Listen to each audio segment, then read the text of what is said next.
hello जोहार के सनम को और मिधवलिंग यूट्यूब चैनल जो तो सगुन दाराम और तेन दो पे नोते रे गेट हुई कना बेंगाड़ और नोआ दो हुई कना मुज आड़ा और नोते रे पे सेता सेता रे पूरा नितों नोडे बाहरे रे गेद यालिंग और नोआ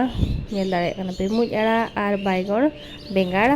सो नोडे पे नितो नोडे उतुñ चंदा हका और नितो कटी कटी हेड़े पे बेंगाड़ और बिलाती नोड़े भाजा कते नोड़े कटी हेड़े जोगेया देन इन तायम ते नोड़े इन नोते रे मुझ आड़ा इन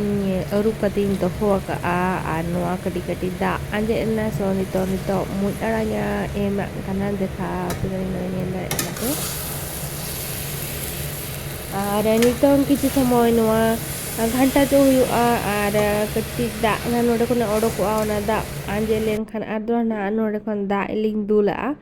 और नो ñel दाड़े कना पे नितो घंटा घंटा को साफ की और इन तायम पे नितो दा इन दूला कना नोय तरा ñel दाड़े कना पे और आपे जहाँ दिन पे रासिया इन दा दूल पे सो इन्होंने ना इन दा इन दूला का और नितो कटी हेड़े हुई कते नितो रसुन लगाव कना ñel दाड़े कना पे और तिना नापाय ñelo कना पूरा यमी यमी सो ñel दाड़े कना पे मुज आड़ा और अकोय को पे जोमका कमेंट करते लेलिंग पे और अली अडी जोक्तलिंग खुशिया नोआ मुज आड़ा और रोहड़ का दिन हो जोमा नोआ मुज आड़ा दो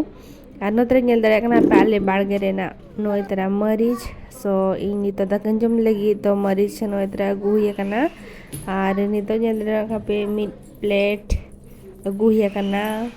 मुज आड़ा उतु सो इन नितो नोतरिन जोमेआ दाका ñel दाड़े कना पे और